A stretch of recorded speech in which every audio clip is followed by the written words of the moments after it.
You don't need to fight the monsters in your life to defeat them. You simply have to starve them into extinction. You have spent years trying to reason with people who are committed to misunderstanding you, burning your energy in a furnace that never gets warm. You fight, you explain, you defend, and you plead for basic decency, yet the noise never stops. It is time to stop playing a game that was rigged before you even picked up the dice and instead learn the art of psychological invisibility, mastering the subtle behaviors that make toxic manipulators leave you alone voluntarily. Consider the architecture of your daily misery. Whether it is the colleague who undermines you with a smile in the boardroom, the partner who rewrites history 5 minutes after an argument, or the family member who wraps insults in jokes, the dynamic is always the same. They act and you react. This is the fundamental economy of toxicity. You believe you are in a relationship or a conversation, but you are actually in a harvesting cycle. They are not looking for a resolution. They are looking for fuel.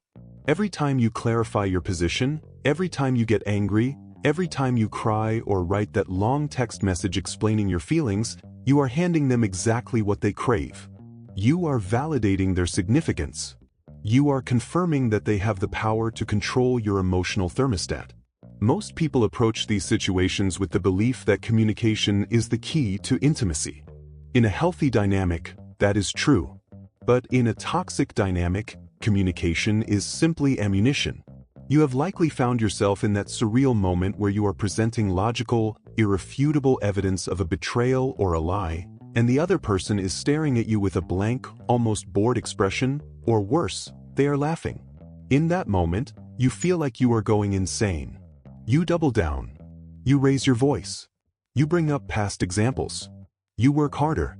And the harder you work, the more entrenched they become. This is because you are trying to play chess with a pigeon.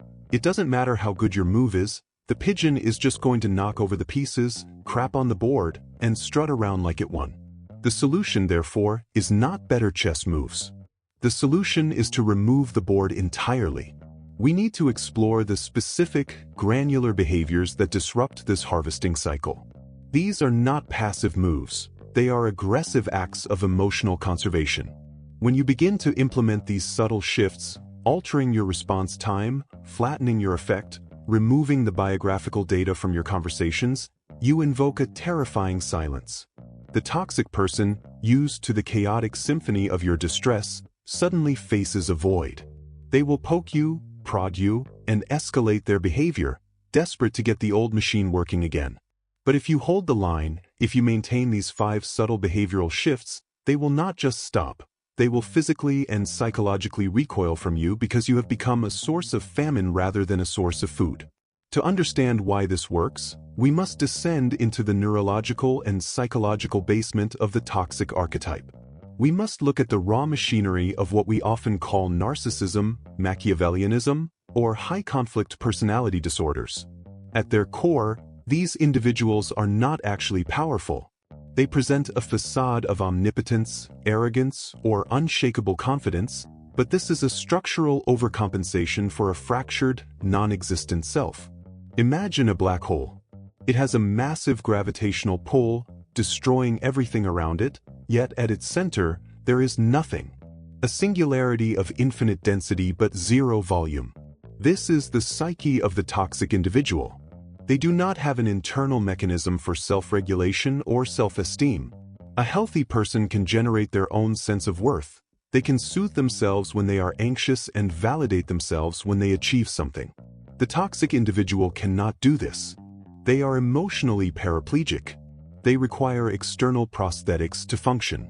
They need you to be the mirror that reflects a grand image back to them, or they need you to be the trash can where they can dump their shame, rage, and inadequacy. When they provoke you, they are essentially outsourcing their internal chaos into your body. This is a process known as projective identification. They feel a sense of shameful inadequacy, but they cannot bear to feel it because it threatens their fragile ego structure. So, they accuse you of being inadequate. They nitpick your work, your appearance, or your choices. If you accept that projection, if you get defensive, hurt, or try to prove them wrong, you have essentially said, "Yes, I will hold this garbage for you." You metabolize their shame. You feel the feelings they are refusing to feel. You go home losing sleep, ruminating, feeling small and worthless, while they sleep like a baby. They have successfully transferred the virus to a new host. This addiction to external regulation is biological. When they trigger a reaction in you, their brain releases dopamine. It is a reward circuit. The gotcha moment, the sight of your tears, or the sound of your frustration provides a transient relief from their chronic internal emptiness. It is a drug, and like any addict, they will go to the source that provides the highest quality fix with the least amount of effort. If you are highly empathetic, highly conscientious, and prone to over-explaining, you are high-grade supply. You are the heroine of their emotional addiction.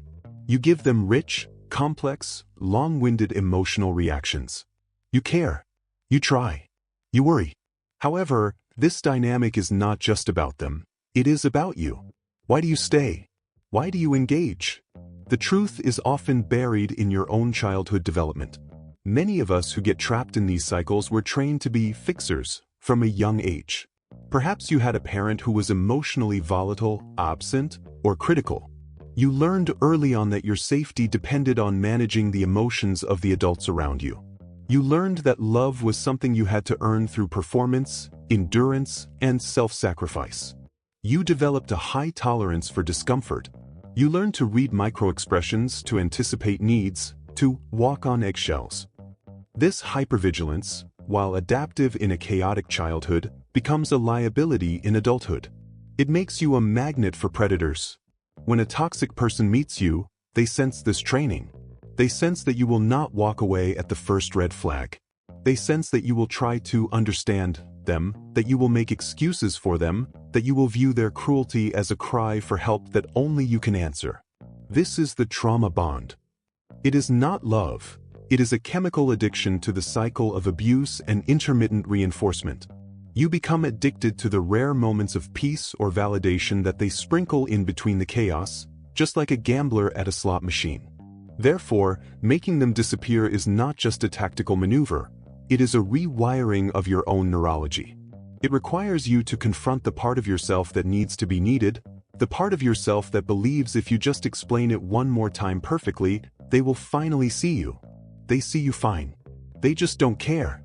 Accepting that reality is the truth bomb that shatters the illusion. Once you accept that they are functionally incapable of the empathy you are begging for, you stop begging.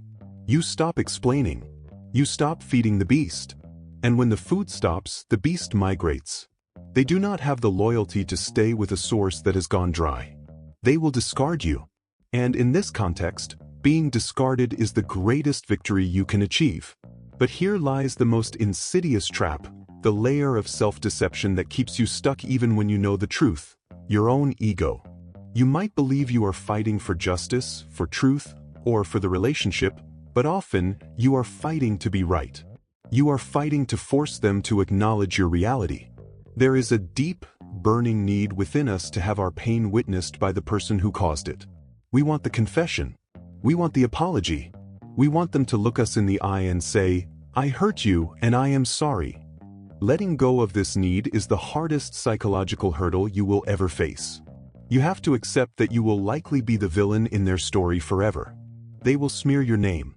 They will tell others that you were the crazy one, the toxic one, the abuser. And you have to be okay with that. You have to reach a point of ego death where your need for peace outweighs your need to control the narrative. The toxic person relies on your need to clear your name.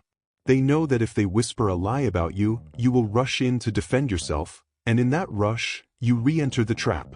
You must accept that you cannot control what they think of you, and you cannot control what they say about you. You can only control your access to them. This requires a level of radical humility. It means stepping back and watching them burn your effigy while you stand silently, watching the flames without offering a cup of water or a scream of protest. It feels like defeat. It feels like swallowing glass. But this specific type of defeat is actually a strategic withdrawal to higher ground where they cannot reach you. You are not losing the argument. You are realizing that the argument is a hallucination. You are waking up from a nightmare and refusing to go back to sleep. When you kill the hope that they will change, You also kill their power to hurt you. Hope is the leash they use to drag you through the dirt. Cut the leash. Now, let us dismantle the specific mechanics of this withdrawal. How do you execute this in the real world, in the break room, at the dinner table, in the text thread? It comes down to 5 distinct behavioral shifts that function as a psychological firewall. First, you must master the art of strategic boredom. This is often called the gray rock method, but it is deeper than just being quiet. It is about becoming two-dimensional. When they try to provoke a reaction, perhaps by bringing up a sensitive topic or insulting a friend, you offer nothing but a non-committal, monotone acknowledgement. That's interesting. I see. Okay. You strip your voice of inflection. You strip your face of micro-expressions. You become as uninteresting as a gray rock in a field. They are looking for a spark to light a fire. You give them wet cement. Second, you must implement the unexplained no. Toxic people thrive on the JADE acronym. Justify, argue, defend, explain. When you say no and follow it with a reason, I can't come because I have to work, you give them a handle to grab. They will argue with your reason, you can work later. The behavior shift is to simply state the boundary without the footnote. No, that doesn't work for me. I'm not available. When they ask why, you repeat the statement. It just doesn't work for me. The absence of data is a fortress. They cannot deconstruct a reason you never gave. Third, you use literal interpretation. Toxic communication is often laden with subtext, sarcasm, and passive aggression. They imply you are stupid without saying it. They imply you are fat without saying it. The antidote is to force them to the surface. When they make a snide comment, you pause and ask with genuine, flat curiosity, I'm not sure I understand what you mean by that. Can you explain it to me? You take them literally. You strip the sarcasm away. This forces them to either own the insult, which exposes them, or retreat. It kills the covert game instantly. Fourth, you practice emotional autonomy. This is the refusal to accept the mood they are projecting. If they storm into the room slamming doors, sighing, and stomping, the old you would ask, "What's wrong? Did I do something?"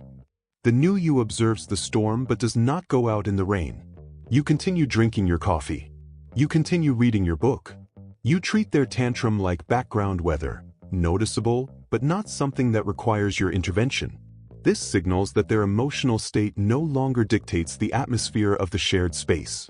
Fifth, and most potent, is the mirror of silence. In a heated interaction, the toxic person relies on rapid-fire pacing to disorient you. They gish-gallop, throwing 10 accusations at you in 10 seconds. Your behavioral shift is to simply pause. When they stop speaking, you wait. You look at them. You count to 5 in your head. The silence that stretches out is excruciating for them because in that silence, their projection bounces back. They expect defense. You give them nothing. That silence forces them to sit with their own absurdity. It breaks the rhythm of their control. When you successfully implement these behaviors, you are not just changing a conversation. You are dismantling a shared reality. And this is where the final emotional wave hits you. The bridge between the chaos you are leaving and the peace you are entering. It is a strange, hollow feeling. You might feel a wave of grief. This is normal. You are grieving the death of the potential. You are grieving the idea that if you had just tried harder, it would have worked. You may also feel a sudden spike in anxiety. The silence that follows the departure of a toxic person can feel loud. You are so used to the adrenaline, the cortisol, the constant state of emergency, that peace feels like boredom. It feels like something is wrong. You might find yourself checking your phone, waiting for the blow-up, almost wishing for it just to release the tension. This is the withdrawal symptom of the trauma bond. Your brain is asking for its dopamine hit. You must recognize this for what it is: healing. Peace is not boring. Peace is simply the absence of unnecessary suffering. You are reclaiming the disk space in your brain that was previously running their program. You are getting your life back. And as you stand in that silence, you will realize that you are not alone. You are with yourself. For the first time in a long time, you are safe in your own company. You are no longer a host organism for a parasite. You are a sovereign entity. This transformation requires time, but the results are absolute. The toxic person will try to escalate, then they will try to hoover you back in with sweetness, and finally, when they realize the door is truly welded shut, they will disappear. They will find a new source, and you will watch them go with a sense of profound indifference. That indifference is your superpower. It is the armor that cannot be pierced. To lock this in, you need a concrete battle plan. You cannot just try harder to be gray. You need actionable steps to bridge the gap between understanding and execution. First, commit to a 7-day diet of silence. For the next week, do not offer a single piece of voluntary information to the toxic person. Answer direct questions with direct, short answers, but offer nothing else. No stories about your day, no opinions on the news, no complaints about the weather. Cut the data stream. Watch how they scramble when the feed goes dark. Second, memorize 3 pocket phrases. These are your shields when you feel the urge to jade, justify, argue, defend, explain. Phrases like, "I hear your perspective, that is an interesting point of view," and "I will think about that." These phrases are non-stick. They allow the toxic sludge to slide right off you. They acknowledge sound waves reached your ears, but they concede nothing. Use them like a broken record. Third, physically alter your proximity. If you are in a room with them, stand further away than usual. If you are on the phone, end the call 2 minutes earlier than normal. "I have to go now." Reclaim your physical space. The body leads the mind. By physically stepping back, you signal to your subconscious that you are detaching. The monsters only look big because you are on your knees looking up at them. When you stand up, when you stop feeding them, when you become a ghost in their machine, you realize they were never monsters at all. They were just shadows. And shadows cannot survive without your light to cast them. Turn off the light, and watch them fade into the darkness where they belong.